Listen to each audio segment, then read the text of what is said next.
The topic that we'll be having today is functions.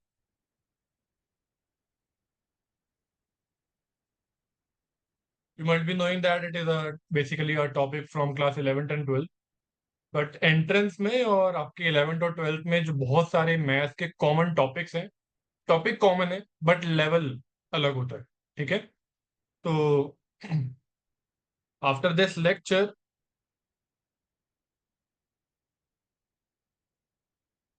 we should be able to deal with all these problems. So these are some past year problems. Like देखिए रहा आपके सामने. This one is from ISI 2007. आ जाइए. It's a bit basic question जहां पर आपसे पूछा जा रहा है कि ये दो फंक्शन है, इनमें से वन वन कौन सा है, ऑन टू कौन सा है, या दोनों है या नहीं है. ठीक है. Then we have this problem. This is from ISI 2008. So we should be able to deal with this one. It is related to composition of functions. Okay, as I told you, topics वही हैं जो आपके 11 12 में थे, level अलग हो जाता है. We'll be dealing with this problem. This one is from IIT JAM. IIT JAM 2022. So you have to check whether this function is one or on two or both or none. Okay. And this one seems to be from DSC. Yeah, this is from DSC.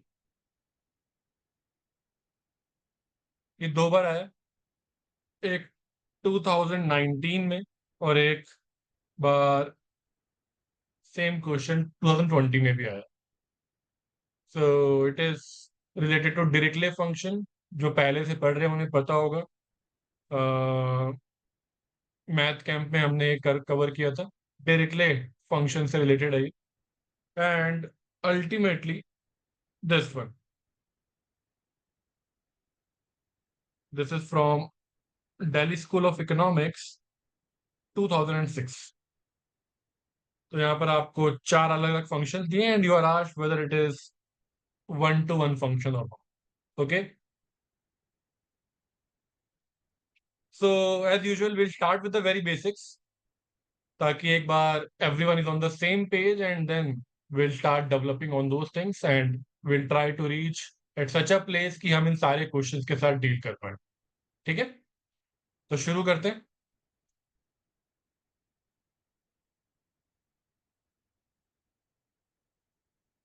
तो quickly पहले बात करते हैं relation से. Function से पहले आता है रिलेशन.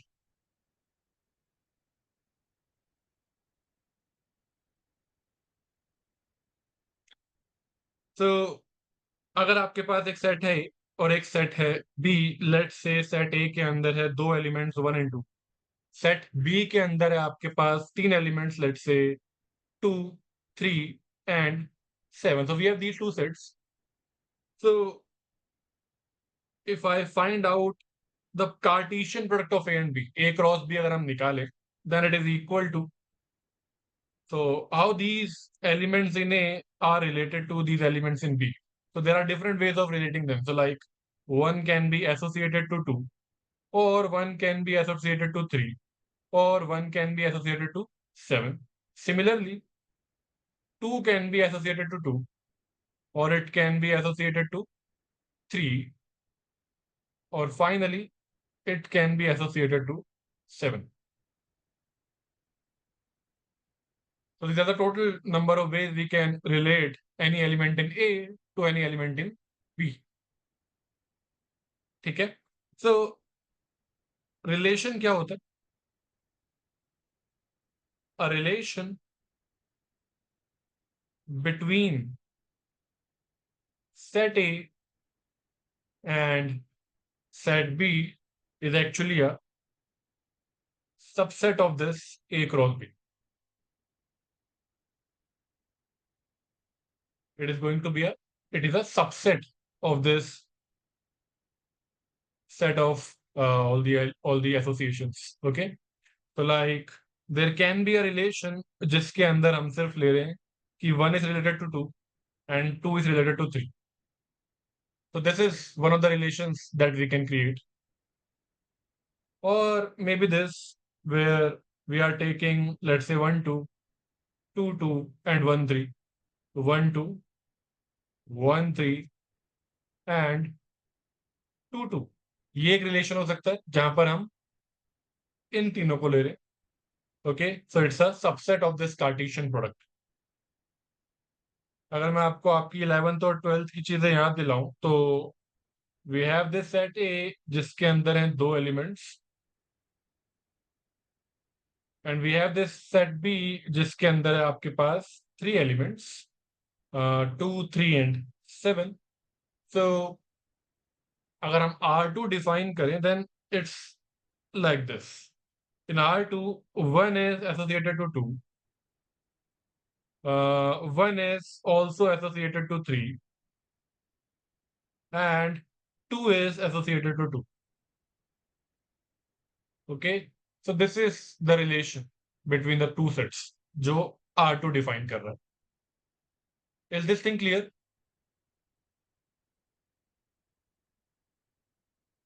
तो आपके पास थम्स अप का ऑप्शन है यहाँ पर. तो when you will signal me कि आपको क्लियर है, चीजें आप नोट कर चुके हो, then we can quickly move on. And if you have any doubts, आपके पास एक हैंड रेस का ऑप्शन है. You can click on that and we can talk to each other directly. मैं आपको अनम्यूट कर दूंगा, और you can write in the chat box. Okay.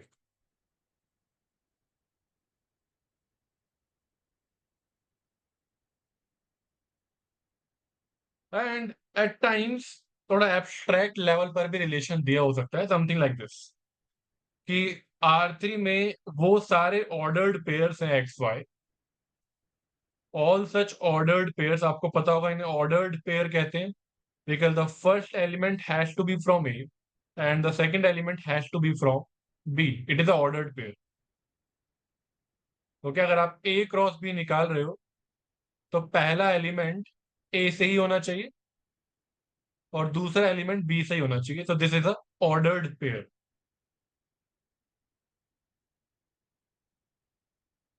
All these are ordered pairs.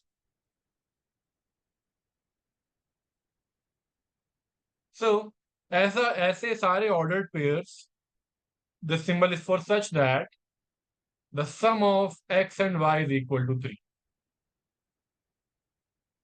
If I define it, all ordered pairs,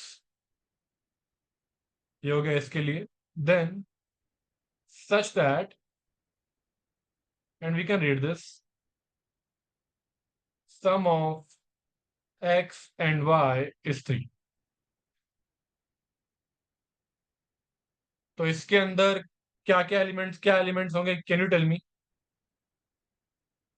what all elements will be in R3?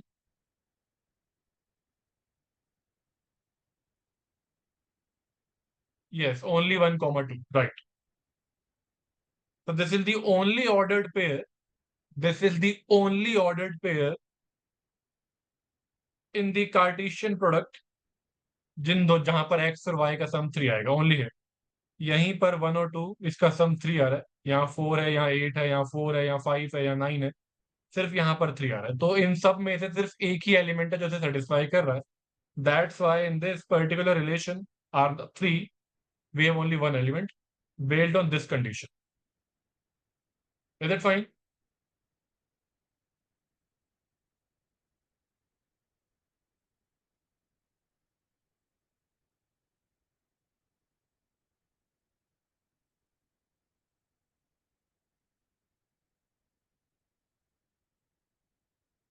Okay.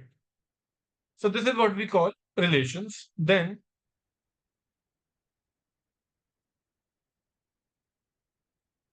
Function जो है वो relations की definition पर further conditions लगाकर बनाए जाते हैं.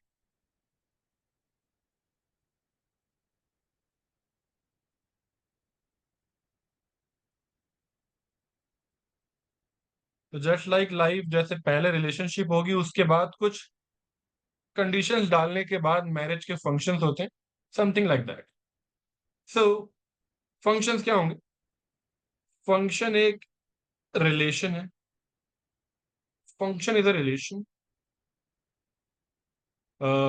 with domain, let's say, and codomain, let's name it B, such that condition शुरू हो रही है. एक रिलेशन है जिसमें कुछ डोमेन है यानी सेट ए, एक कोडोमेन है यानी कि हमारा जो दूसरा सेट है set B, such that for each element in A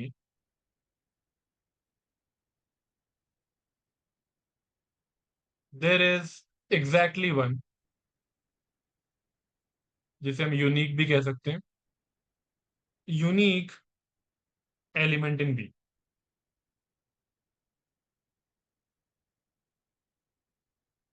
and we show it like this. So function is a relation जिसके ऊपर दो कंडीशन लगेंगी.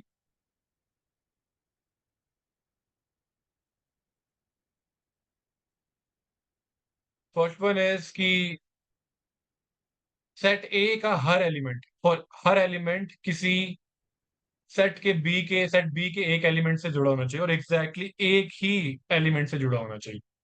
ठीक है, only then we can call it a function. For example, we have this set A, we have this set B, this is a, this is B. Let's say in A we have elements 1, 2, 3, 4, and in B we have, let's say, elements 5, 6, 7, and 8. Okay, so maybe 1 is related to 6, maybe 2 is related to 5, maybe 3 is related to 6.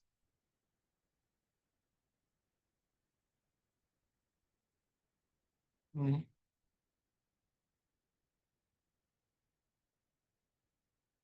Okay, and let's say 4 is related to 7.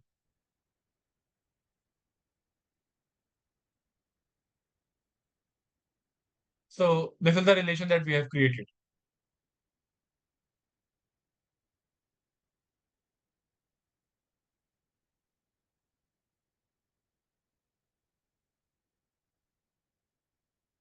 So there is a doubt in the chat section whether the question is ki, can we say that function is a subset of relations?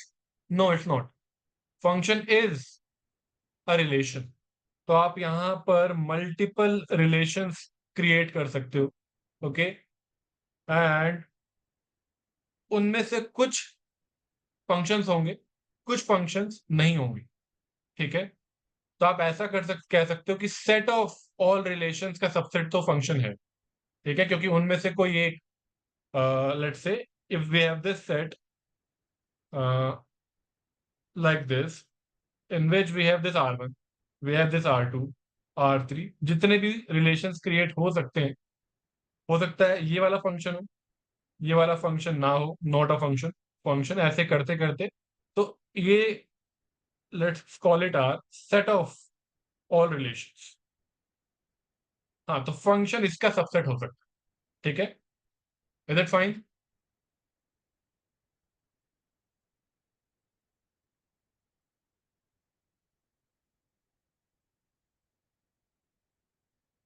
Okay,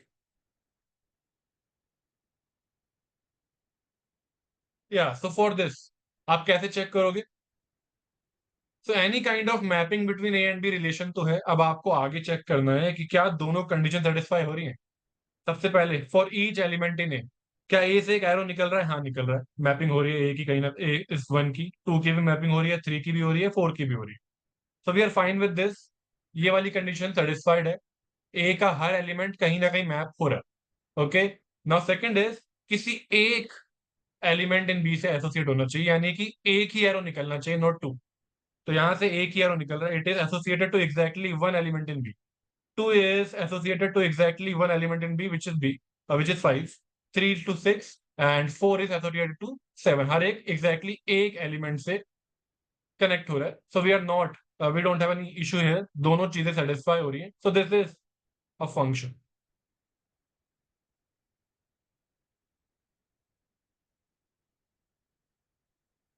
Okay, but if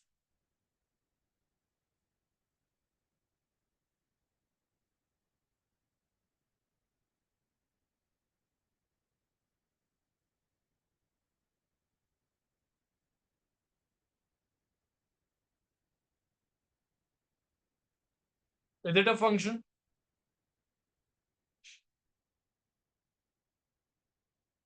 Is this a function?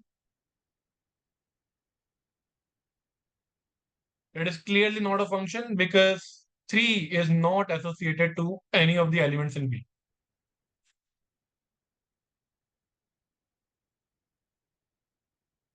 Associated कह सकते हो, mapped कह सकते हो,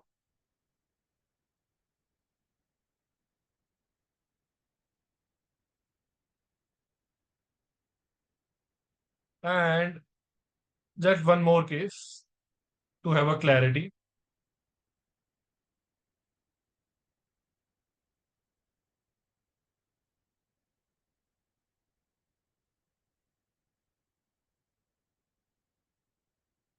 Okay, is this a function?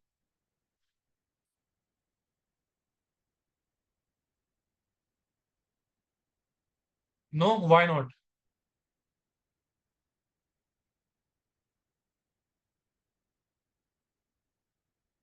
Just tell me इनमें से कौन सी condition satisfy नहीं हो रही, ईच वाली या एग्जैक्टली वन, यूनिक वाली? इज इट दिस वन और यूनिक वन? यूनिक वाली जो हमारी कंडीशन है वो सेटिस्फाई नहीं हो रही, right? So because 3 is mapped to two elements in B, okay, exactly one element से कनेक्ट होना चाहिए. Is it fine? Oh sorry, because 2 is mapped to 2 elements in B. Thank you. Is it fine?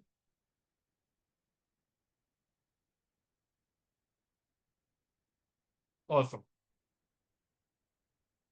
यहाँ हमने word use करे domain और codomain. सो इसका इस third example का यूज करते हैं. डोमेन बेसिकली मींस एक तरीके से ऑल पॉसिबल इनपुट्स, जो भी यहाँ पर आप पुट कर सकते हो जिससे एसोसिएशन शुरू हो रहा है. So domain here is this set A. ठीक है, then we have this codomain which is all possible outputs. ठीक है, जैसे यहां पर जो की है set B 4 5 6. And then we have a term range, which is actually a subset of codomain. Okay, at times it can be equal, at times both range and codomain can be same, and at times it can be a subset. Okay, it can be a proper subset of B. ठीक है, let's see.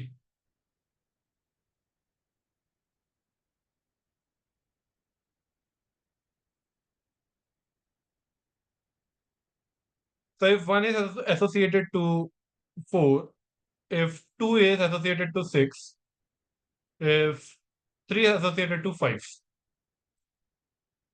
this is set A, this is set B. यहाँ पर notice that domain का जो set है, it contains 1 2 3, all possible inputs. Codomain का जो set है, that's all possible outputs, 4 5 6 and 7. Range basically means set of all actual outputs. तो association 7 के साथ हो सकता था, पॉसिबल था, लेकिन हुआ नहीं। एक्चुअली में ये सारे एसोसिएट हुए। ओके, तो जो जो एक्चुअल आउटपुट्स हैं वो है 4, 5, 6। So here range includes 4, 5, and 6, and you can clearly see that range is a proper subset of codomain. Is it fine?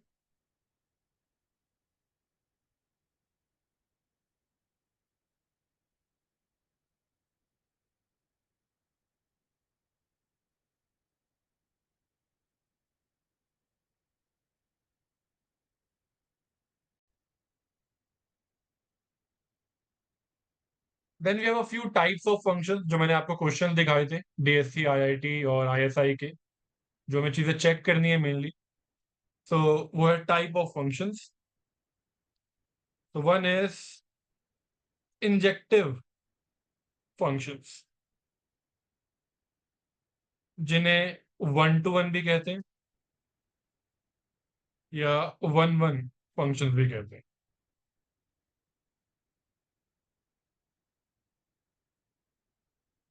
Injective functions definition समझना सबसे ज्यादा जरूरी होता है, स्पेशली जो सेट की फॉर्म में जो रियल एनालिसिस वाली डेफिनेशंस होती हैं, वो समझना सबसे ज्यादा जरूरी होता है। उन्हीं के बेसिस पर आप एब्स्ट्रैक्ट लेवल के क्वेश्चन सॉल्व कर पाते हो। तो ध्यान से देखना, पहले नॉर्मल डेफिनेशन देखते हैं। An injective function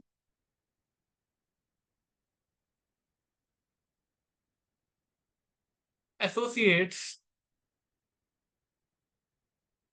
at least one element of the domain with each element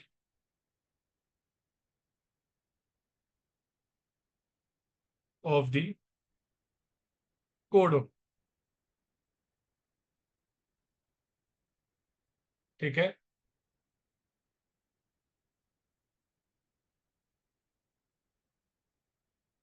sorry, at most होगा यहाँ पर। At most one element of the domain with each element of the codomain. Basically आपके codomain में जो भी elements हैं वो at most one element in the domain से एसोसिएटेड होने चाहिए। एटमोस्ट वन का क्या मतलब हुआ? इसके अंदर या मतलब या तो किसी भी डोमेन से कनेक्टेड नहीं है या फिर एक डोमेन से एसोसिएटेड। तो 0 और 1 का ऑप्शन है हमारे पास यहाँ। ठीक है, और अगर एटलीस्ट वन होता तो वन और मोर, वन और लेस। और अभी नेगेटिव की पॉसिबिलिटी नहीं है यहाँ पर, तो दैट्स वाई, क्योंकि नंबर ऑफ एसोसिएशंस है, associations can not be negative in number, so that's why only 0, no, otherwise -1 -2 भी आ जाता। And at least one is one or more, so 1, 2, 3 and so. ठीक है, तो एटमोस्ट एक एलिमेंट ऑफ डोमेन से कनेक्टेड होना चाहिए।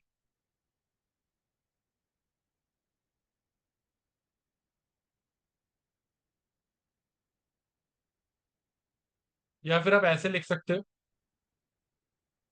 For each element in codomain there is at most one element in domain. For each element in codomain, there is at most one element in domain.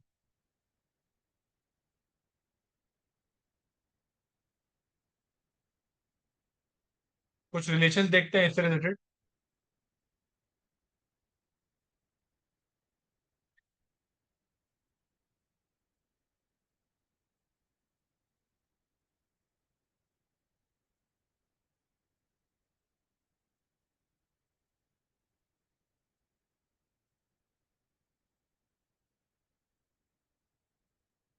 Let's take this set A and a set B.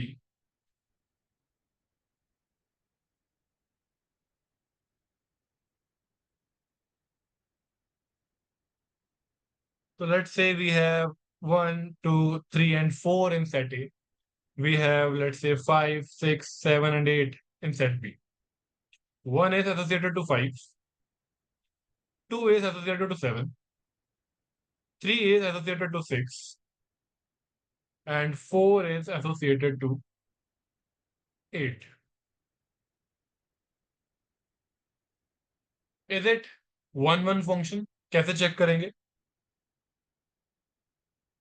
So for each element in codomain का set है B, क्या 5 at most एक element of domain से connected है? हाँ, 1 से connected है, ये 3 से कनेक्टेड है, 7 2 से कनेक्टेड है, एंड 8 4 से कनेक्टेड है. So yes, it is 1-1.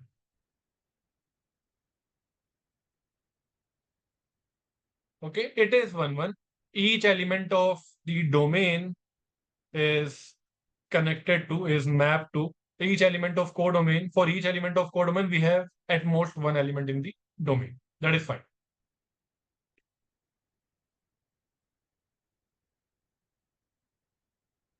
Ankit, codomain is the result, it is the output of the function.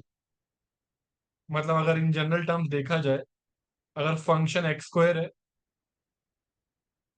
X से एक्स स्क्वायर पर अगर जा रहा है, अगर आप एक्स 1 पुट करोगे, दिस इज द इनपुट, आपको आउटपुट 1 का स्क्वायर 1 मिलेगा. अगर आप इनपुट 2 यूज करोगे तो आपको आउटपुट 4 मिलेगा.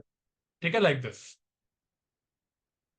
So this is this is for the all these numbers that we'll be getting is the range, okay, which is a subset of which is the subset of codomain. Anyways, getting back, if we have 1, 2, 3 in set A, and we have, let's say, 4, 5, 6, and 7, and the associations are 1 is associated to 4, 2 is associated to 5, and 3 is associated to 5. क्या ये 1-1 function है?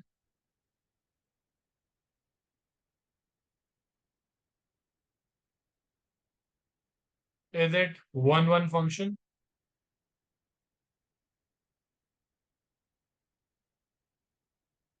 Answer is no. Why not?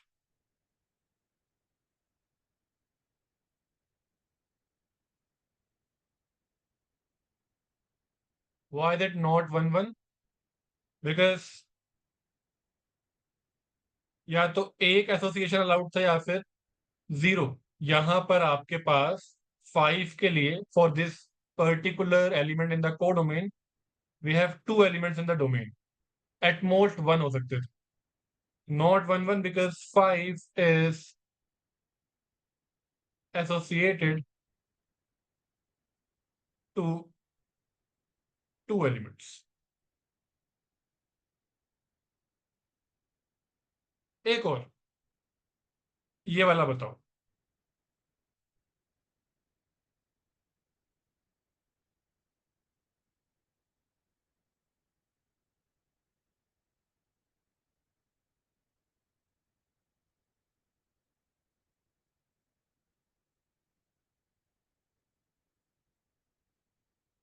Yeah, this one. Is it a 1-1 function?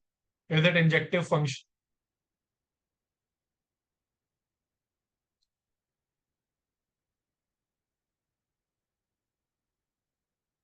Absolutely correct. It is not even a function. 1-1 तो दूर की बात है. It is not even a function. Because पहले function की definition आएगी. All elements in the domain should be mapped to a unique element in B. यहाँ पर 4 is not associated to any element. Not even a function. 1-1 function बाद में आएगा तो पहले function होना चाहिए. Function ही नहीं है. Because 4 is 4 in domain. Clear कर लेते हैं क्या, क्योंकि बी में भी एक 4 है. 4 in domain is not mapped to an element in codomain.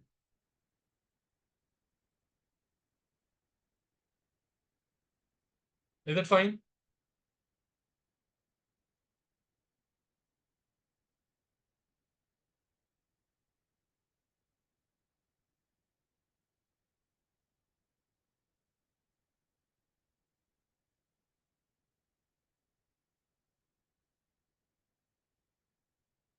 और मैं आपसे बात कर रहा था दूसरी डेफिनेशन की, वो देखते हैं. So a function is injective if and only if for all elements A and B in the domain A,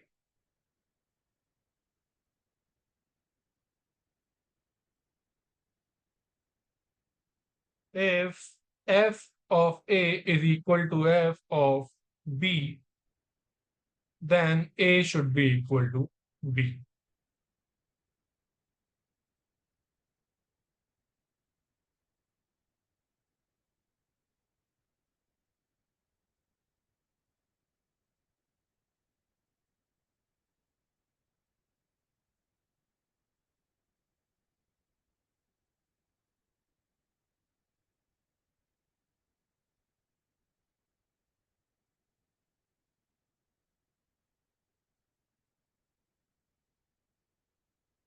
injective होने का क्या मतलब है? अगर बेसिकली आप क्या नहीं चाहते, what you don't want is something like this, right? हमें ये नहीं चाहिए. अगर कोई फंक्शन है, डेफिनेशन ऐसे लिखते हैं, अ फंक्शन इज इंजेक्टिव, ताकि एटलीस्ट पहले फंक्शन चेक हो जाए कि जो हम चेक कर रहे हैं वो फंक्शन तो है. अब आगे इंजेक्टिव की बात करते हैं. A function is injective if and only if कोई भी दो एलिमेंट है डोमेन के अंदर, अगर F of A is equal to F of b, then that implies that a should be equal to b. Point is injective function में क्या नहीं होना चाहिए कि किसी भी को डोमेन के एलिमेंट से दो एरो नहीं निकलने चाहिए, क्योंकि एटमोस्ट वन चाहिए. या तो एरो ना निकले, जीरो मैपिंग फ्रॉम अ को डोमेन टू डोमेन, या फिर एक एरो निकले, एक mapping. What we don't want is this. ठीक है? तो ये कह रहा है, अगर F of A is equal to F of B, जो कि यहां पर हो रहा है, यहां पर this is set A, this is set B. A पर फंक्शन अप्लाई होगा, इनपुट जाएंगे फंक्शन के अंदर और आपको आउटपुट मिलेगा. ठीक है? So you can see that आप डोमेन के एलिमेंट्स फंक्शन में डालोगे और आपको को डोमेन का एक एलिमेंट मिल रहा है. आप डोमेन का एलिमेंट बी में डालोगे तो आपको एक एलिमेंट बी का मिल रहा है. डोमेन का एक एलिमेंट फंक्शन में डालोगे तो आपको एक एलिमेंट बी का मिल रहा है. नाउ नोटिस दैट इस सिचुएशन को इंजेक्टिव बनाने का एक ही तरीका है. अभी ये इंजेक्टिव नहीं है, इसे इंजेक्टिव बनाने का एक ही तरीका है. अगर ए और बी सेम एलिमेंट हो जाए तब प्रॉब्लम खत्म हो जाएगी, राइट? तब ये इंजेक्टिव हो जाएगा. तो अगर F of A is equal to F of B आ रहा है, ये इंजेक्टिव तभी हो सकता है जब ए और बी सेम. क्या ये बात क्लियर है?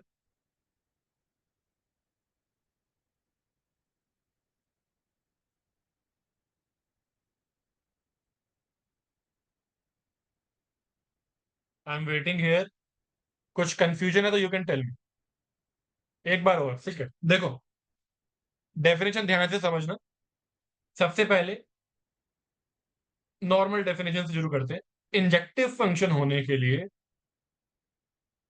को डोमेन से जो डोमेन की तरफ मैपिंग जा रही है, किसी भी एलिमेंट से या तो कोई भी मैपिंग ना जाए, ये चलेगा, या फिर एग्जैक्टली एक मैपिंग चली जाए, वो भी चलेगा. उससे ज्यादा मैपिंग नहीं होनी चाहिए. तो अगर ऐसी सिचुएशन हो जाए, यहां पर दो मैपिंग चली गई, अभी it is not a function. अभी it is not a function, क्योंकि दो मैपिंग हो गई है. For element in codomain we have two elements in domain. तो अभी ये इंजेक्टिव नहीं. इसे इंजेक्टिव बनाने का क्या तरीका होगा? अगर ए और बी एक्चुअली सेम होते तो इशू नहीं आता. इसके पीछे का लॉजिक ये है, जब आपके पास सेट होते हैं ना तो उसके अंदर रिपीटिशन अलाउड नहीं होती है। तो 1 2 3 3 ये दिस इज नॉट वैलिड। ठीक है, आप कोई भी एक एलिमेंट एक ही बार लिख सकते हो। Repetition is doesn't make any sense in sets. So अगर यहाँ पर ए और बी लिखा हुआ है, अगर ए और बी एक होते, सेम होता, तो आप दो बार लिखते ही नहीं और मैपिंग सिंगल बन जाती। और सिंगल मैपिंग होती है इंजेक्टिव बन जाएगा, इसीलिए उसी के अकॉर्डिंग डेफिनेशन बनी हुई है कि अगर एफ ऑफ ए यानी कि ये, एफ ऑफ बी यानी कि ये, अगर ये इक्वल है, यानी कि ऐसा एरो अगर निकल रहा है, ये इसकी बात कर रहा है, f of a equal to F of b का मतलब क्या हुआ क्रूडली, ये इस सिचुएशन की बात कर रहा है कि एक को डोमेन के एलिमेंट के लिए दो डोमेन के एलिमेंट, अगर ऐसा होगा तो फंक्शन इंजेक्टिव तभी हो सकता है जब ये दोनों मीट कर जाए, यानी कि दोनों सेम हो जाए। अभी क्लियर है?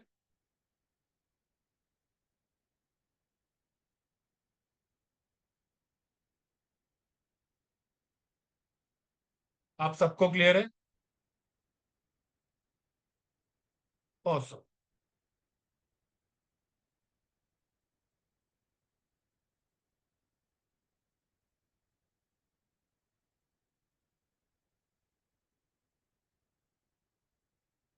For each element in codomain, there should be at most one element in domain.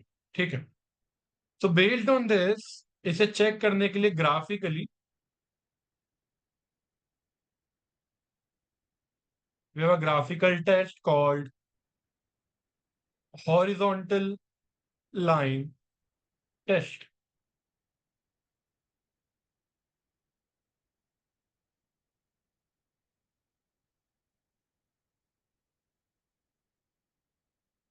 Abstract definitions are always complicated.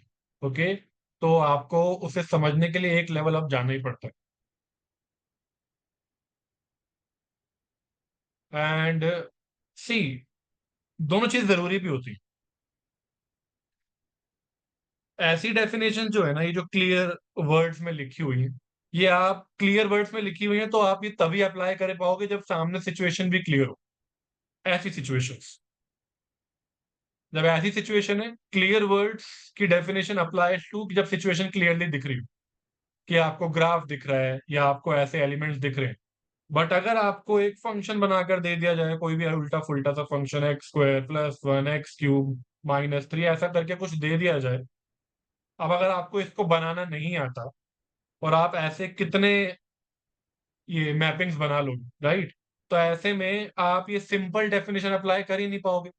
आपको कैसे पता चलेगा कि डोमेन के कोडोमेन के कितने एलिमेंट, कोडोमेन का एलिमेंट एक डोमेन से कनेक्ट हो रहा है या नहीं हो रहा है, या दो से हो रहा है, तब अप्लाई नहीं कर पाओगे। एब्स्ट्रैक्ट डेफिनेशन एब्स्ट्रैक्ट सिचुएशन में काम आती है। ओके, और ये जो क्लियर वर्ड्स की डेफिनेशन क्लियर सिचुएशन में अप्लाई होती है। बात समझ आ रही है?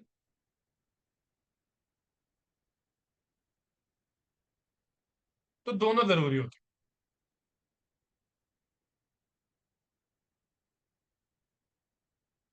ठीक है, और मैंने आपको क्वेश्चन दिखाया ही था जहां पर भी एब्स्ट्रैक्ट, जैसे ये वाला हो गया। अब यहाँ पर आप डायरेक्टली चेक नहीं कर पाओगे। कैसे अप्लाई करोगे सिंपल वर्ड्स वाली डेफिनेशन, कि एक एलिमेंट को डोमेन का एक से ही कनेक्ट हो रहा है या दो से हो रहा है या जीरो से हो रहा है, ऐसा डायरेक्टली चेक नहीं हो पाएगा। तो यहाँ पर हम एब्स्ट्रैक्ट डेफिनेशन यूज करने की कोशिश करेंगे। ठीक है,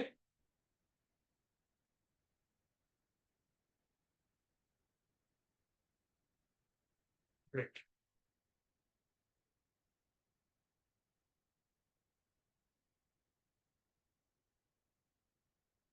ओके, ग्राफिकल टेस्ट है इंजेक्टिव फंक्शन चेक करने के लिए, which is called horizontal line test.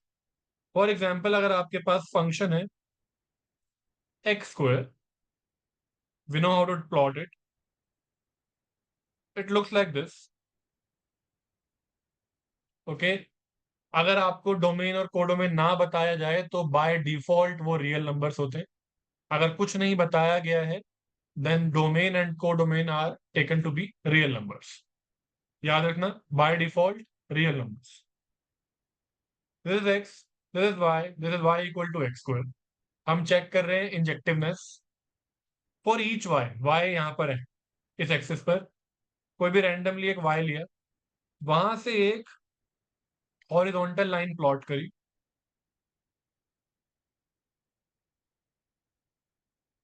like this. Notice that for this particular codomain, this particular element of codomain, let's say y1a, we have two associations. This is, let's say, x1. This is, let's say, x2. ठीक है, particularly maybe this y1 is actually 4, तो यहां पर आएगा 2 और यहां पर आएगा -2. तो situation is something like this, जहां पर ये जो 4 है वो 2 और -2 दोनों से कनेक्टेड है, और आपको याद होगा जैसे ही इस तरह की मैपिंग आपको दिखेगी, इट इज नॉट इंजेक्टिव। तो आपको इस हॉरिजॉन्टल लाइन टेस्ट से दिख जाएगा कि एक एसोसिएशन है, दो एसोसिएशन है, या एसोसिएशन नहीं है। जैसे कि अगर मैं इस पर्टिकुलर वाई लेट से y2 के लिए चेक करूं और एक हॉरिजॉन्टल लाइन ड्रॉ करूं, मैपिंग नहीं है, ग्राफ तो पूरा ऊपर है, मैपिंग हो ही नहीं रही है। ठीक है, तो यहां पर जीरो मैपिंग्स है, जिससे हमें कोई इशू नहीं है, यहां पर कोई प्रॉब्लम नहीं। प्रॉब्लम हमें ऊपर है, यहाँ पर टू मैपिंग्स, और हमारी डेफिनेशन के हिसाब से को डोमेन के साथ डोमेन की या तो एक या जीरो मैपिंग्स अलाउड है। तो दो होने की वजह से नॉट इंजेक्टिव, इसकी बात कर, नॉट इंजेक्टिव और नॉट 1-1।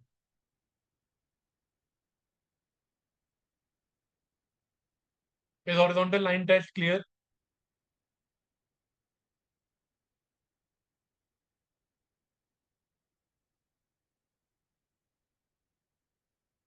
तो आप इसी ग्राफ को देख करके एक कंक्लूजन खुद निकाल सकते हो कि अगर फंक्शन स्ट्रिक्टली इंक्रीजिंग या स्ट्रिक्टली डिक्रीजिंग हो जाए तो वो कभी मुड़ेगा ही नहीं, तो फिर दो एसोसिएशन होंगे नहीं। सिचुएशन समझ रहे हो?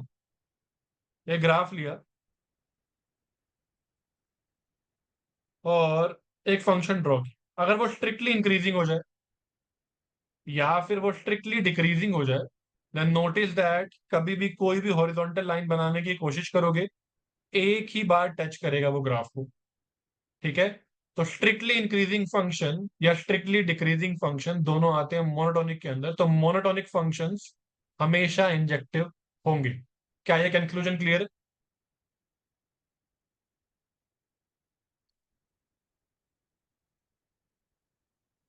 तो I can say that if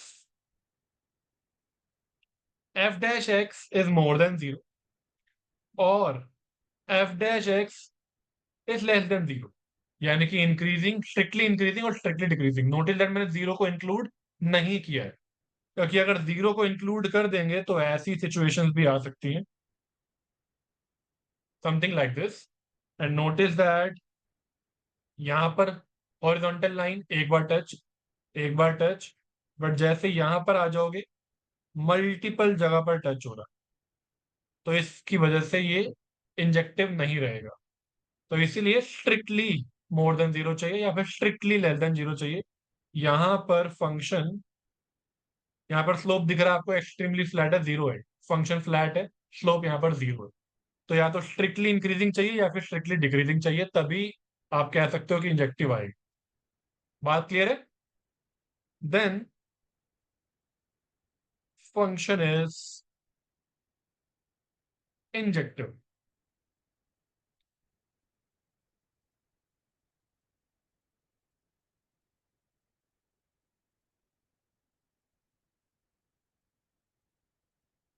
for example let say हम फंक्शन ले लेते हैं x³ + 3x, x³ + 3x।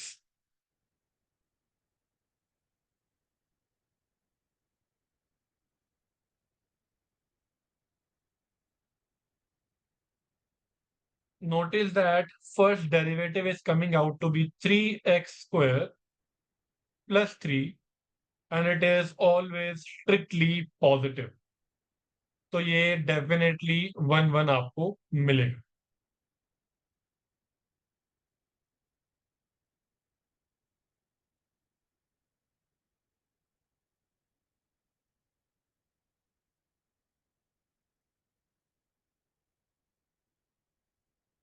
देखें इसे, आपको डेस्मोस की स्क्रीन दिखेगी, या it is a graphic calculator. If I draw x cube plus 3x, notice that right hand side में उसका ग्राफ आ गया. Notice that it is a strictly increasing function. तो कहीं पर भी आप कोई भी एक हॉरिजॉन्टल लाइन लगाओगे, लाइक y = 2 के लिए एक ही जगह कट करेगी, या मे बी y = -2 के लिए एक ही जगह कट करेगी. ठीक है. सो it is a 1 1 function.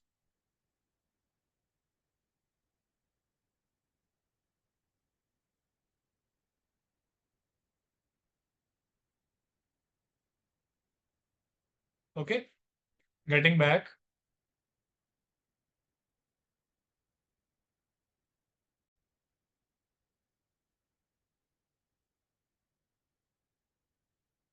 Next thing that we need is cardinality of a set. Cardinality आपको पता होगा, it is number of elements in a set, that's it. उसे कार्डिनैलिटी कहते हैं. Number of elements in a set is called the cardinality of that set. So let's say अगर किसी set में है A B C D, then cardinality of A, इसे हम लिख सकते हैं इस तरीके से. सेम सेम सिंबल है जो मोड के लिए यूज करते हैं. It is equal to 4. And आप ऐसे भी लिख सकते हो n of a, number of elements in set a. तो अगर आपके पास एक सेट है b, 0 2 4 6 8, then cardinality of b will be equal to 1 2 3 4 5. ठीक है.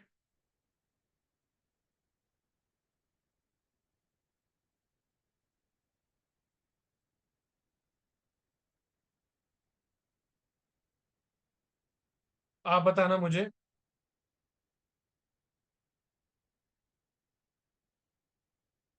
इसके अंदर कितने एलिमेंट्स हैं? What is the cardinality of C?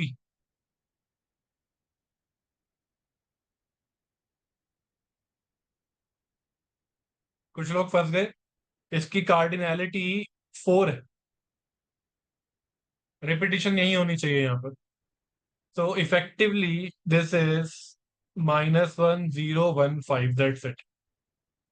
Set के अंदर रिपीटिशन, जैसे MS एक्सेल में आप जो रिमूव करते हो ना रिपीटिशंस को, सिमिलरली वैसे ही इफेक्टिवली ये सेट बनेगा. Repetition doesn't make any sense in a set. Is it fine?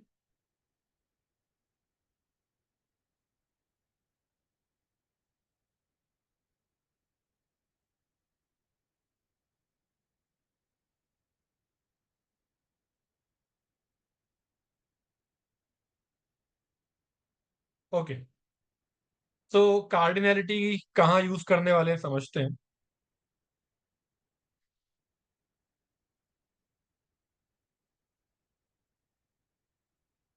तो suppose we have a function जहां पर डोमेन है ए, वो मैप हो रहा है कोडोमेन के एलिमेंट्स के साथ जो कि है बी. वो एक इंजेक्टिव फंक्शन है. It is a injective function. Question is what is the relationship between cardinality of A and cardinality of B. तो मे बी ऑप्शंस आर कि cardinality of A should be less than और equal to number of elements in A should be less than और equal to number of elements in B. number of elements in A should be more than or equal to number of elements in B, or number of elements in A should be exactly equal to number of elements in B. Let's say these three are the options.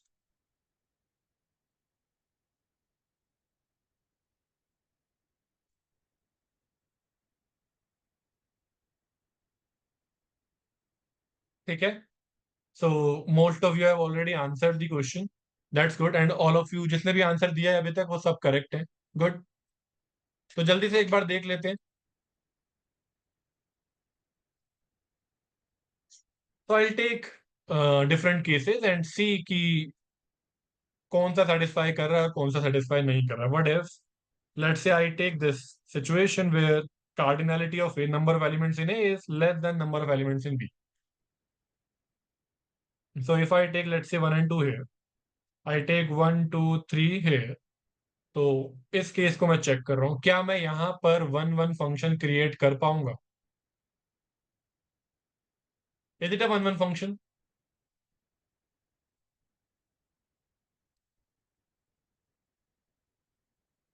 It is a 1 1 function. Eight most one association.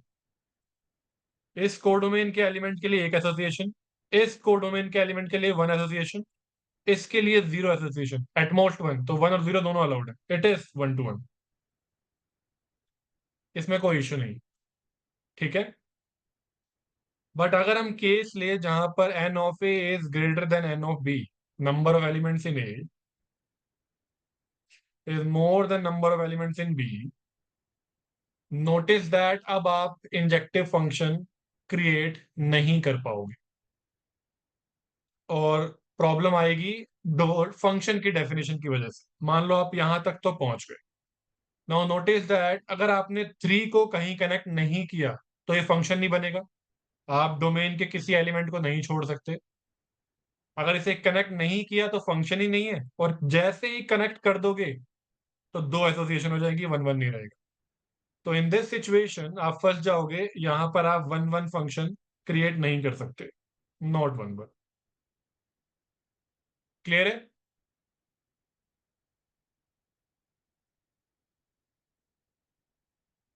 यहां पर आप 1 1 function नहीं create कर पाओगे.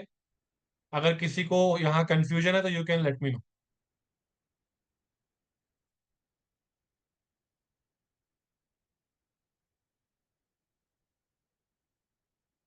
Clear है? Yes, no, repeat.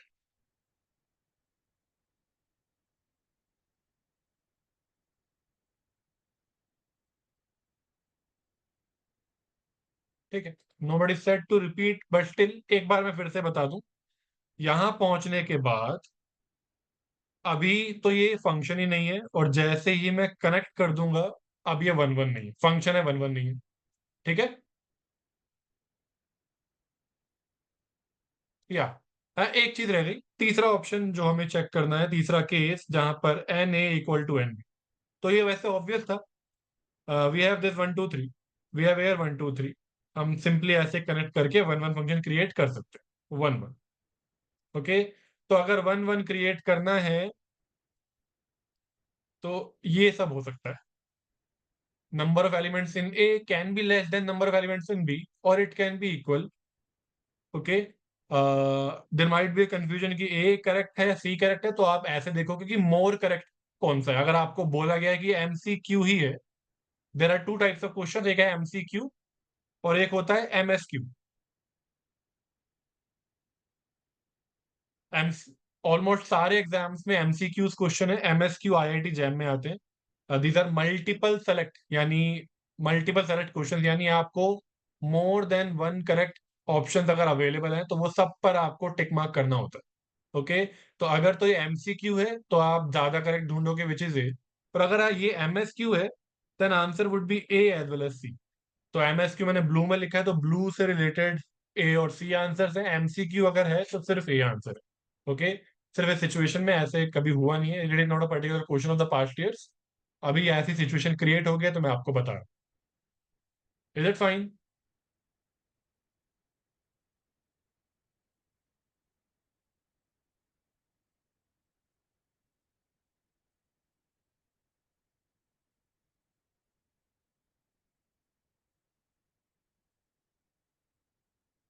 MSQ is multiple select questions. Okay, so we are done with injective functions, and now we shall move to on to surjective functions.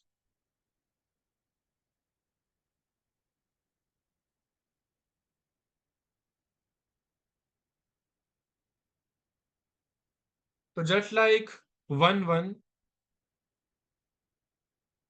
यहाँ पर भी दो डेफिनेशन देखेंगे, एक नॉर्मल वर्ड्स में जो नॉर्मल सिचुएशन में apply होगी, और एक एब्स्ट्रैक्ट लेवल पर। ठीक है, दोनों देखते हैं।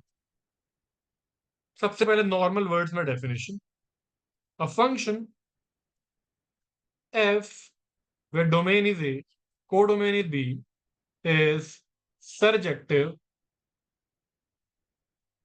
or onto if each element of codomain is mapped with at least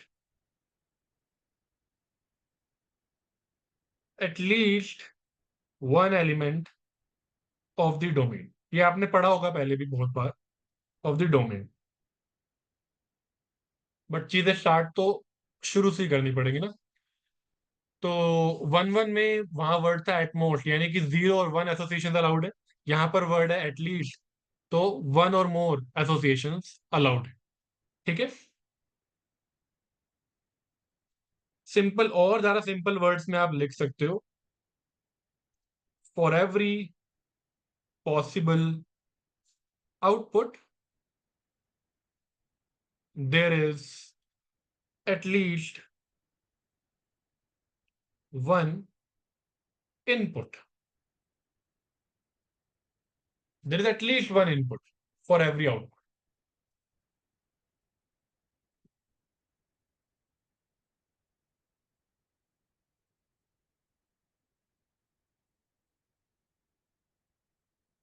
So we can have mapping like this, we can have a mapping like this, and we have a mapping like. So we can see that इस codomain के element के लिए एक mapping है, इसके लिए we have two mappings, so at least one satisfy हो रहा है। ये this one is actually this is onto but not one one. Okay, क्योंकि वन वन में एटमोस्ट वन थी, इसमें क्योंकि टू है, ऑन टू के लिए ठीक है, वन वन के लिए ठीक नहीं। Is it fine?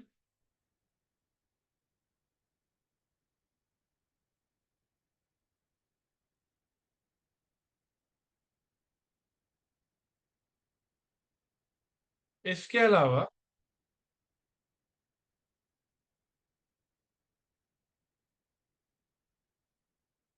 This is, इसको आप कह सकते हो, अगर ये वन वन नहीं है बेसिकली ये मैनी टू वन फंक्शन। ठीक है, वो इसकी वजह से यहाँ दो एलिमेंट्स ऑफ डोमेन के लिए सिंगल एलिमेंट है बी में, इसकी वजह से आप इसे many many to one function भी कह सकते हो। Is it fine?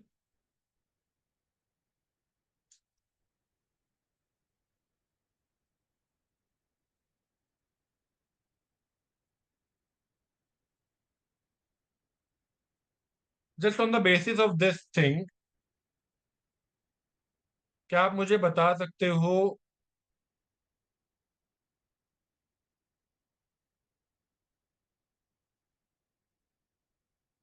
अगर इसे मैनी टू वन फंक्शन कहते हैं तो इसे क्या कहेंगे?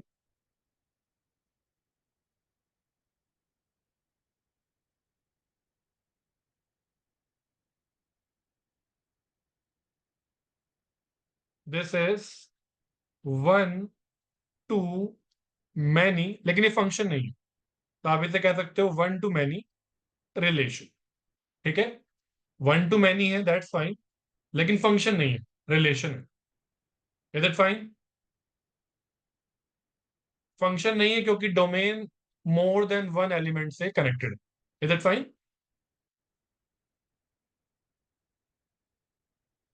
तो ऐसे याद रख सकते हो अगर इस तरीके की एसोसिएशन है, नॉट अ फंक्शन। और अगर इस तरीके की एसोसिएशन है, नॉट वन टू वन।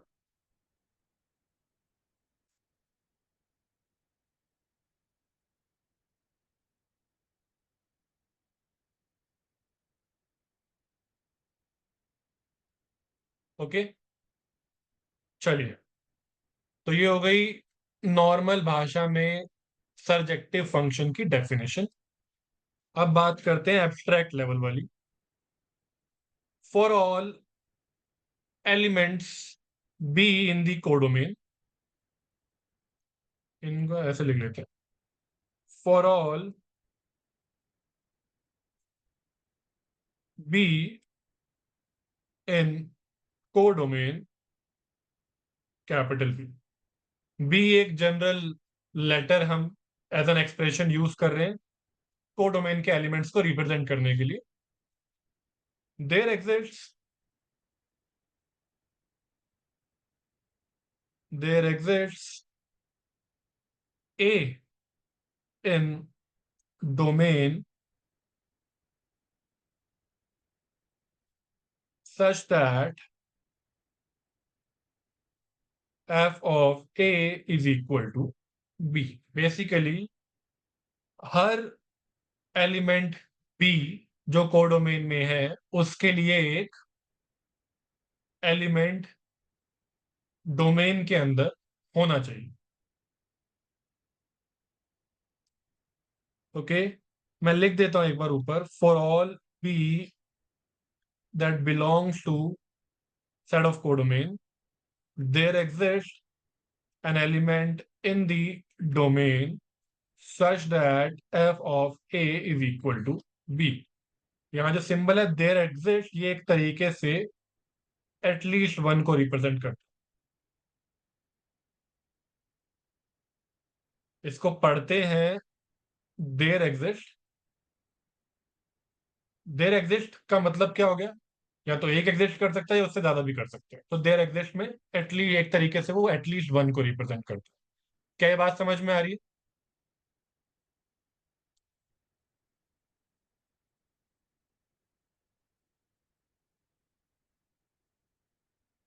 ठीक है, इससे हम कंक्लूजन क्या निकाल सकते हैं? अगर हर कोडोमेन एटलीस्ट एक डोमेन से कनेक्टेड है, दैट सिंपली मीन्स अब रेंज सबसेट नहीं रहेगा कोडोमेन का।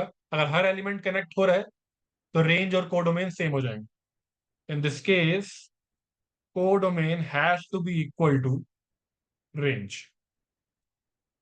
राइट, यहां पर कोडोमेन और रेंज डेफिनेटली इक्वल होंगे। अगर हम याद करें क्या फर्क था, ये देखो, फर्क यहां से आया था। अगर कोई एलिमेंट कनेक्ट नहीं हो रहा है तो वो कोडोमेन में है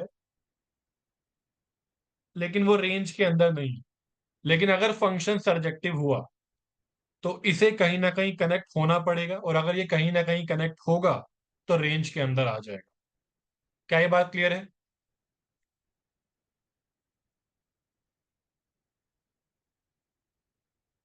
तो सरजेक्टिव फंक्शन के अंदर कोडोमेन और रेंज इक्वल आएंगे।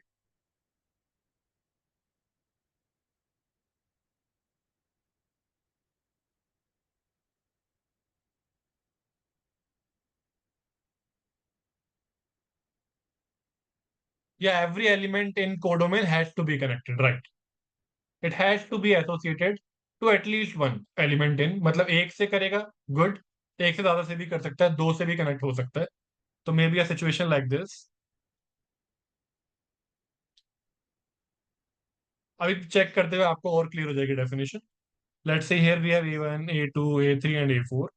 Here let's say we have b1 b2 and b3। मैं आपसे क्वेश्चंस पूछूंगा, क्या ये फंक्शन है, क्या ये वन वन है, और क्या ये ऑन टू है। ठीक है, मैपिंग कर देते हैं। Let's say mapping is like this. a1 is connected to b1, let's say a2 is connected to b3, and let's say a3 is connected to b2 and a4 is also connected to b2।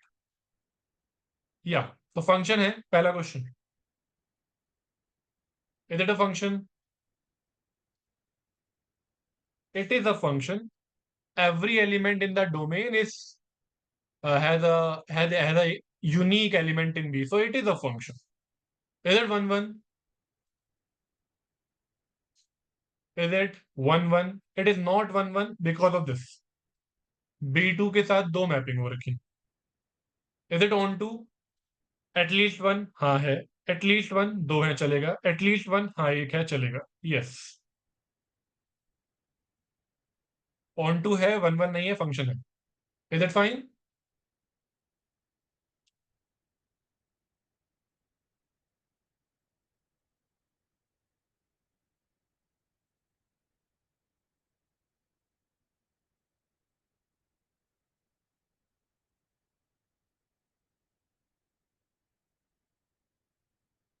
A1 B1 से, A2 B2 से, A3 B3 से। या function है। Function तो है। Each element in domain is mapped to exactly one element in B. Yeah, it is a function. Is it 1 1? It is 1 1, at most 1. At most 1 mapping, हाँ 1 है। At most 1 है, at most 1 है, at most 1, या 0 है। 0 at most 1 के अंदर आता है। So it is 1 1. What about on to? Is it on to or subject or surjective function? It is not, because at least one, yeah, at least one, हाँ, at least one, हाँ, at least one, ये यहाँ issue आ रहा है। B4 at least एक element से mapped नहीं। तो here we have a no.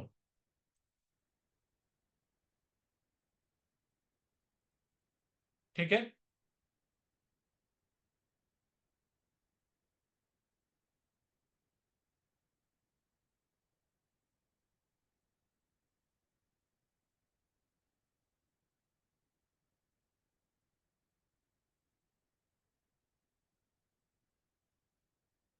We have a question: what domain and codomain makes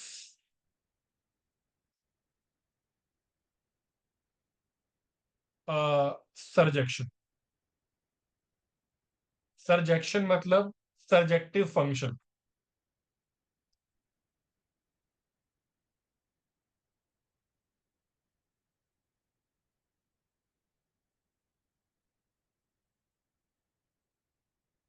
अच्छा, मुझे पहले ये बताओ, बाय डिफॉल्ट अगर ना बताया गया हो डोमेन कोडोमेन क्या है? सिंगल लेटर में बता दो। बाय डिफॉल्ट अगर ना बताया गया हो, रियल नंबर, राइट। तो बाय डिफॉल्ट डोमेन और कोडोमेन इक्वल नहीं, रियल नंबर। बाय डिफॉल्ट अगर ना गिवन हो तो डोमेन और codomain set of real numbers है। तो ड्यू टू विच, अब क्या आप मुझे बता सकते हो यहां पर, बिना अभी कुछ भी सोचे, मतलब बिना, सिर्फ इतना ध्यान में रखते हुए कि डोमेन और कोडोमेन रियल नंबर्स का सेट है, इनिशियली क्या ये फंक्शन सरजेक्टिव है? Is it on to?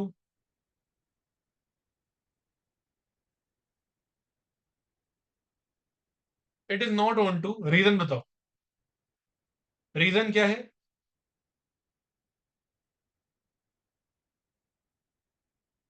Signal कर सकते हो मुझे आप, मुझे कहाँ देखना है इतना बता दो। यस, नेगेटिव आई की जो वैल्यूज हैं, इश्यू यहां पर आ रहा है। यहां पर भी आप हॉरिजॉन्टल टेस्ट कर सकते हो, हॉरिजॉन्टल लाइन टेस्ट। एटलीस्ट एक बार मैपिंग होनी चाहिए। यहां पर दो मैपिंग है चलेगा, दो मैपिंग है चलेगा। एक्स एक्सिस पर एक बार कनेक्ट हो रहा है चलेगा। But the moment we do it here, notice that ये फंक्शन को कहीं पर भी टच नहीं कर रहा है। There is no mapping for y less than 0। वहां पर इश्यू आ रहा है। तो not onto because zero mapping for negative codomain. Simple words में लिख लेते हैं, फॉर नेगेटिव कोडोमेन, यानी कि for, that is for y less than 0। Reason clear है सबको?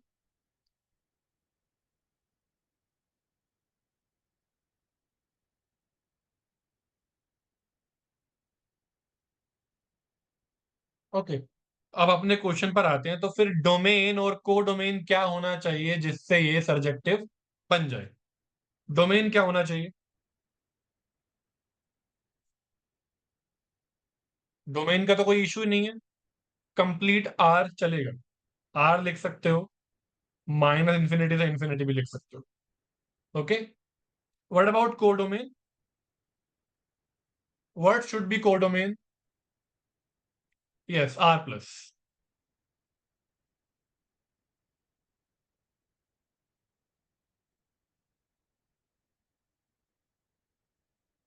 Is it fine?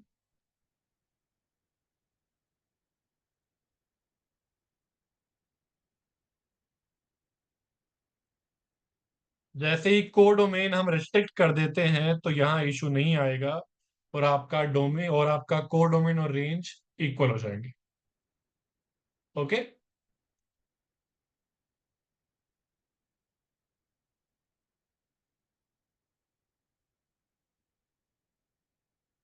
Yes, I am explaining this.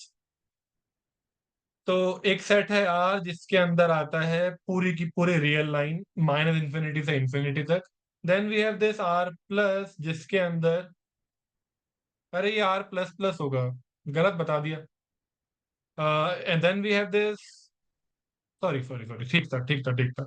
Then we have this R plus जो है जीरो से लेकर के infinity. And then we have this R plus plus जिसके अंदर we have strictly positive number, zero भी नहीं आएगा। या तो इसमें जीरो आ रहा है तो आर प्लस। ठीक है, ये तीन सेट होते हैं। R complete real line R plus is, this is R, then we have this, this is R plus, and then we have this जहां पर हम जीरो को इंक्लूड नहीं कर रहे हैं, this is R plus plus. Okay,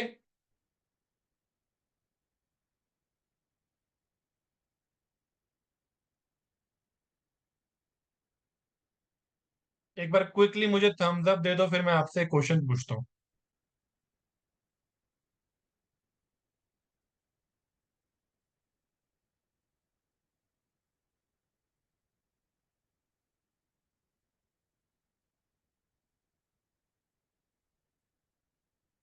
इनमें से कौन सा करेक्ट है आपको बताना है, वन या टू? दोनों में से करेक्ट मैंने क्या लिखा? Is R plus a subset of R plus plus, और R plus plus is a subset of R plus?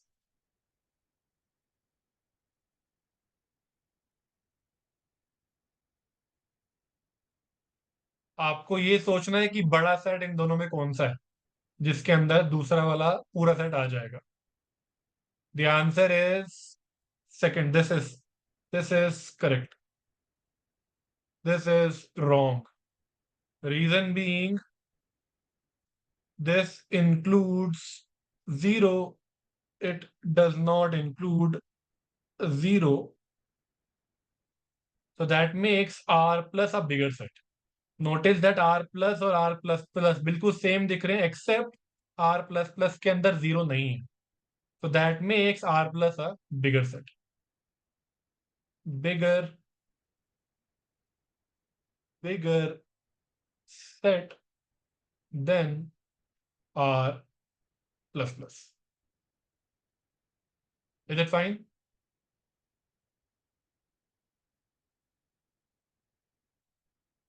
यहाँ जिसको भी कोई कंफ्यूजन है, you can tell me.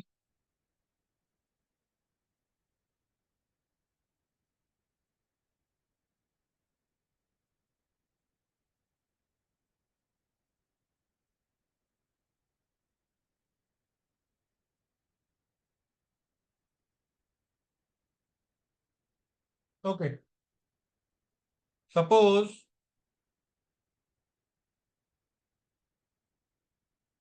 f from A to B is a surjection,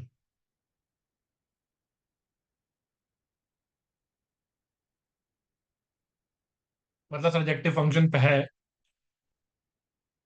what is the relationship between cardinality of A and cardinality of B? मुझे आप answer बताइए तो आपको पता होगा अब तो।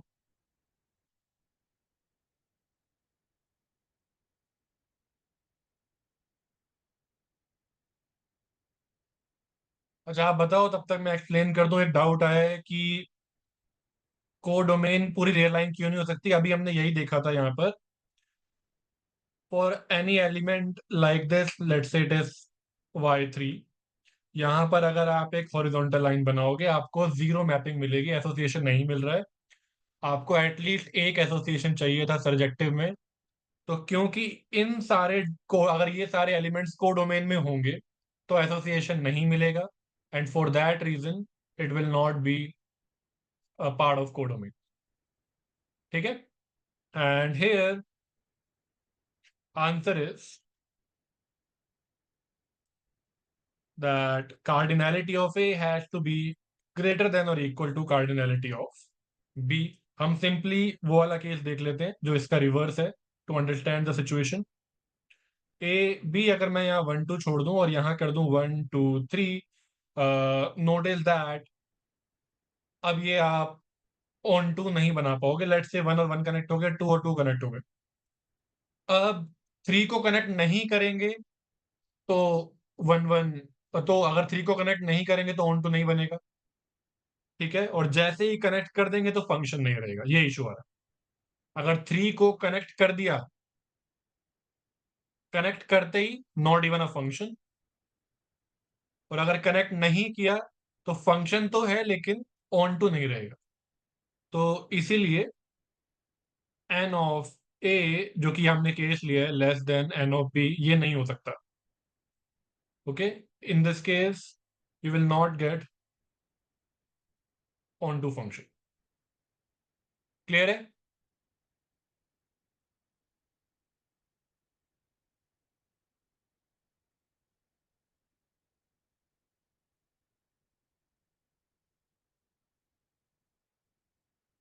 क्लियर है?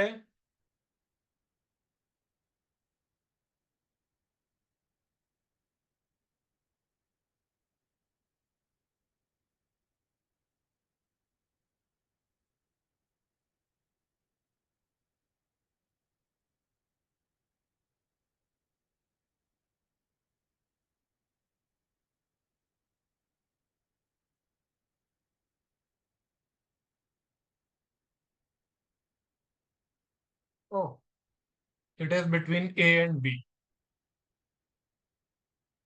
ए राइट बी, दैट्स इट।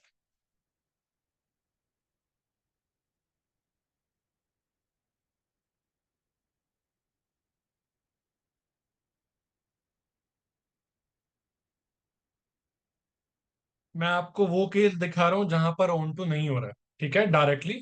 बाकी सब आप खुद चेक कर सकते हो। इक्वालिटी का केस और मोर देन वाला केस आप देख लोगे, वहां बन जाएगा। यहाँ पर नहीं बनेगा, मैं आपको वो दिखा रहा हूँ।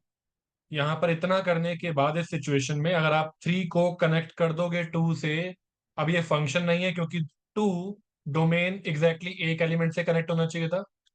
और अगर कनेक्ट नहीं किया तो इसकी जीरो मैपिंग हो जाएगी 3 की, तो ये ऑन टू नहीं रहेगा। ये रीजन है। ठीक है।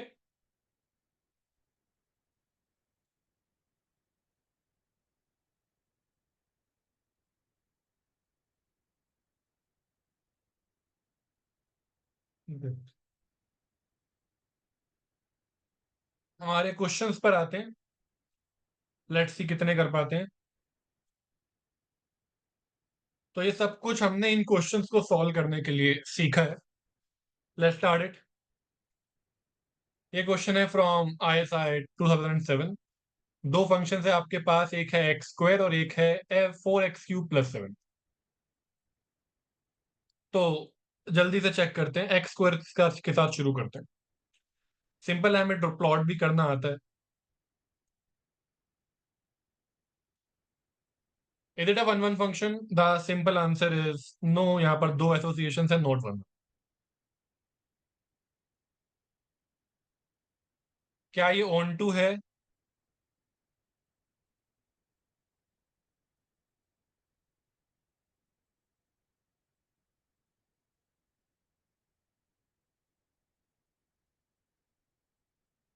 It is not onto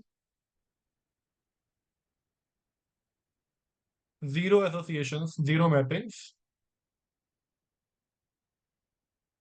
not on. As I told you, by default, domain and codomain is real numbers.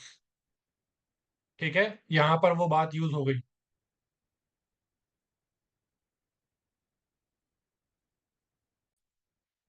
And what about the second function? 4x cube plus 7.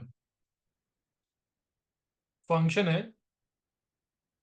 4x cube plus 7. Curve sketching जो math camp की classes थी उसमें से आपको याद होगा. कैसे बनाएंगे इसे? हमें एक्स क्यूब बनाना आता है. This is x cube. ये रहा x cube. Next step is will make 4x cube. 4x cube करते ही ये थोड़ा क्लोजर चला जाएगा एक्स क्यूब के. शेप वही रहेगी. This is 4x cube. And जैसे ही हम इसमें 7 ऐड करेंगे पूरा फंक्शन बाय 7 यूनिट्स ऊपर शिफ्ट हो जाएगा.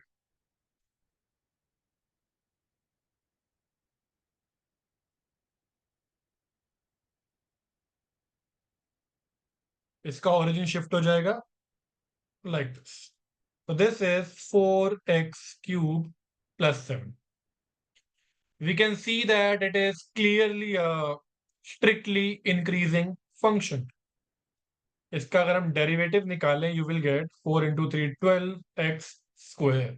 Okay, it is a increasing function. ठीक है, so that makes it a 1 1 function. And you can also see that कहीं पर भी आप एक हॉरिजॉन्टल लाइन बनाओगे हमेशा आपको एक मैपिंग मिलेगी ही मिलेगी. तो ये ऑन टू भी है. Okay, it is 1 1 and onto. Okay, कहीं पर भी लाइन बनाओगे एक मैपिंग, एक मैपिंग, एक मैपिंग, चलते जाओ, एक मैपिंग मिलती जाएगी. So it is 1 1 and onto both. Is it fine?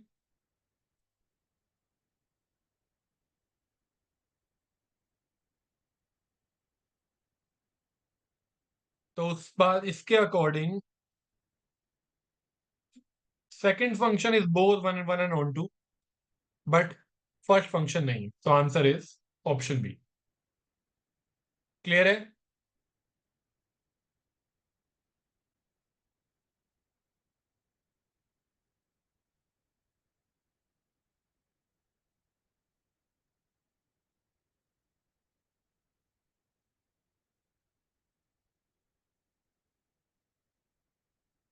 पक्का? ओके.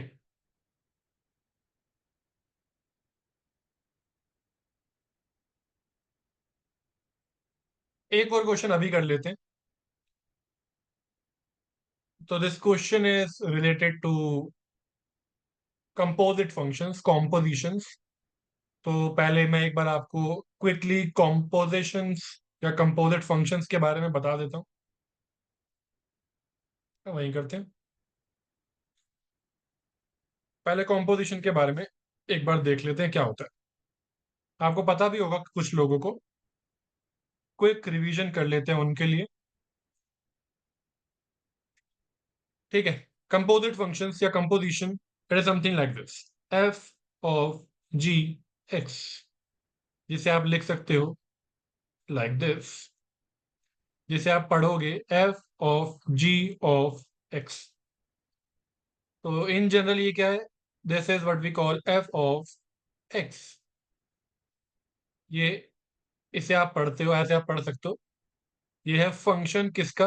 एक्स का फंक्शन. तो यहाँ पर एफ जी एक्स का फंक्शन है, यानी जी का फंक्शन है, और जी एक्स का फंक्शन है. तो आप कह सकते हो F of G of x. Okay. कैसे यूज करते हैं इसे? आप एफ कंपोजिट जी भी कह सकते हो. एनीवेज, मान लो एफ एक्स है आपके पास 1/x. मान लो जी एक्स है आपके पास साइन एक्स. और आपसे पूछा जा रहा है कि एफ ऑफ जी एक्स क्या होगा, पहले यहां तक लिख लो। आपसे पूछा जा रहा है एफ ऑफ जी एक्स क्या होगा। तो एफ ऑफ जी एक्स क्या होगा। जी एक्स क्या है, जी एक्स साइन एक्स है। जब एफ एक्स पर डिपेंड कर रहा था आपको मिल रहा है 1/x। यहां पर एक्स है तो इधर एक्स है। लेकिन अगर यहाँ साइन एक्स है तो फंक्शन में जहां जहां एक्स होगा आप उसकी जगह साइन एक्स लिखोगे, यानी ये हो जाएगा 1/x की जगह ये हो जाएगा 1/x की जगह आ जाएगा साइन एक्स। तो this is F of ji x. Is it fine? जो पहली बार ये चीज देख रहा है क्लियर है। जहां जहां एक्स होगा उसकी जगह साइन एक्स आ जाएगा। सिमिलरली अगर आपको चाहिए जी ऑफ एफ एक्स, जिसे आप लिख सकते हो जी एफ एक्स। एफ एक्स क्या है यहाँ पर, एफ एक्स इज 1/x, तो जी ऑफ 1/x। तो जी के फंक्शन में जहां जहां एक्स होगा, ये डिपेंड कर रहा है एक्स पर, जहां जहां एक्स होगा that will get replaced by 1/x। तो sine as it is x की जगह आ जाएगा 1/x। तो that's how we do it. Is it fine?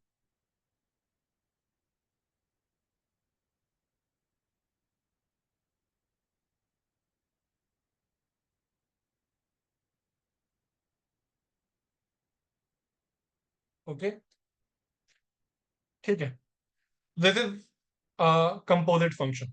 Okay, now इतनी सी बात की जरूरत है, क्वेश्चन सॉल्व करते हैं। ISI 2008 का ये क्वेश्चन है। Consider two functions. Function one, इसके डोमेन में है 3 एलिमेंट्स, इसके को डोमेन में है 4 elements. A1 A2 A3 domain में है, B1 B2 B3 B4 को डोमेन में। साथ साथ नोट करते जाते हैं इंफॉर्मेशन सारी। फंक्शन वन के केस में डोमेन में है 3 एलिमेंट्स A1 A2 A3, और को डोमेन में है 4 elements, we have B1 B2 B3 B4। Okay, आगे फंक्शन टू में है। ओ, नोटिस दैट जो इसके को डोमेन में है वो इसका डोमेन है।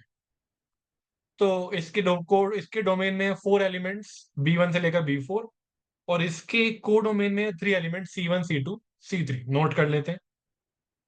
फंक्शन टू के बारे में हमें गिवन है, इसके डोमेन में है B1 B2 B3 B4, और इसके को डोमेन में 3 एलिमेंट्स C1 C2 C3। ये इंफॉर्मेशन है हमारे पास फंक्शन नंबर टू के लिए। आगे A1 B1 से रिलेटेड है, A2 B2 से, A3 B3 से, 1 2 3 रिस्पेक्टिवली फंक्शन वन के लिए। A1 B1 A2 B2 और A3 B3 से रिलेटेड है फंक्शन नंबर वन में। आगे देखते हैं। यहां पर B1 C1 से, B2 C2 से, B3 और B4 दोनों के लिए C3 है। ओके, मैं एक बार दिखा दूं आपको, ध्यान से आप भी देख लो। सेकंड फंक्शन के लिए B1 जा रहा है C1 पर, B2 जा रहा है C2 पर, B3 और B4 दोनों जा रहे हैं C3 पर, इक्वल है दोनों के लिए। F2 of B3 equal to F2 of B4 equal to C3। तो ये इंफॉर्मेशन डाल देते हैं यहां पर। B1 C1 से, B2 C2 से, और B3 और B4 दोनों C3 से।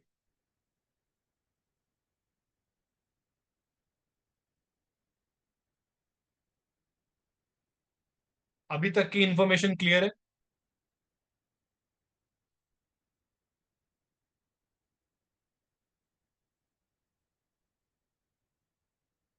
ओके, चलें आगे।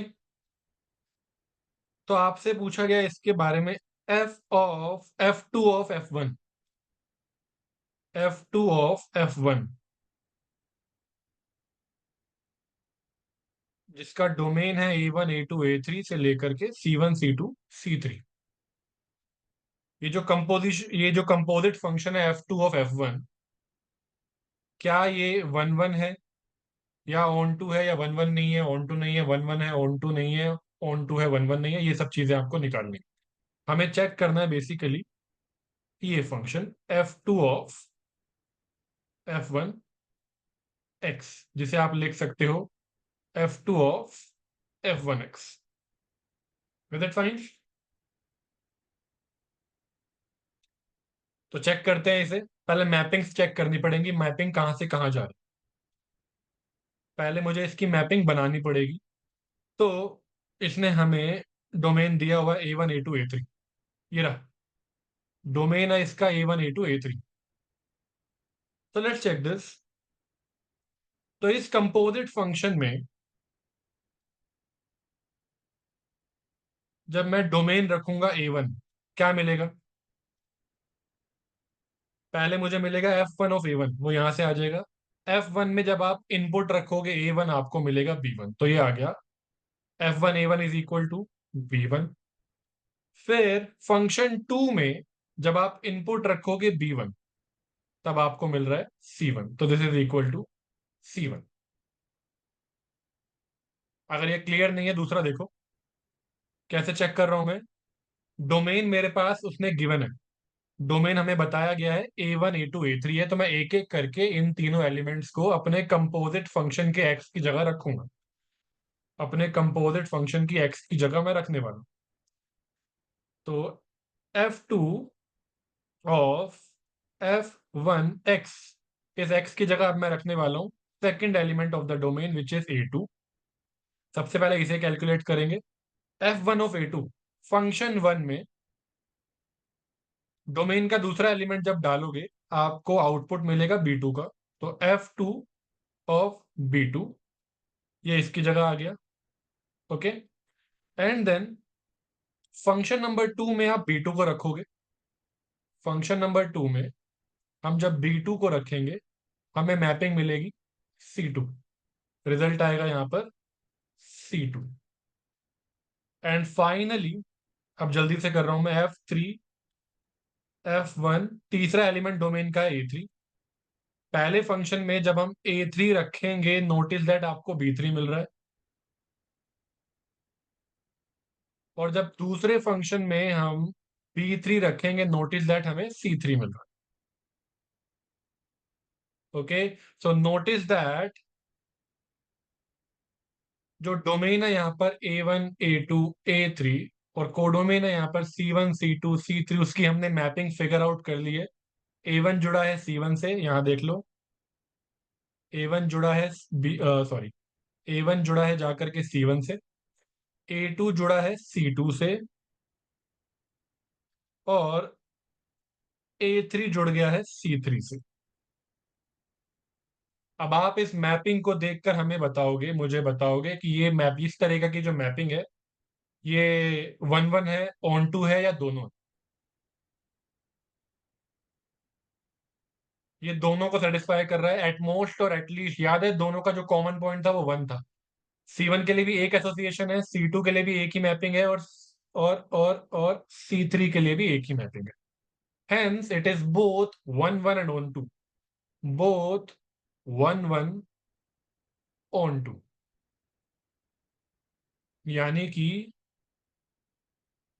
Both injective and surjective.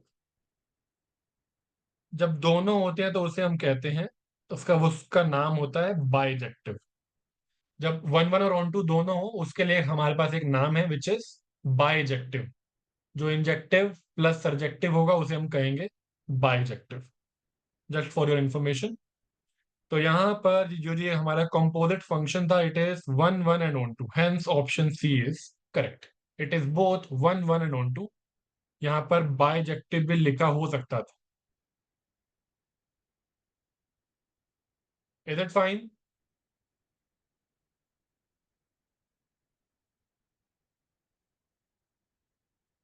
आगे की कार्यवाही हम अगली क्लास में करेंगे।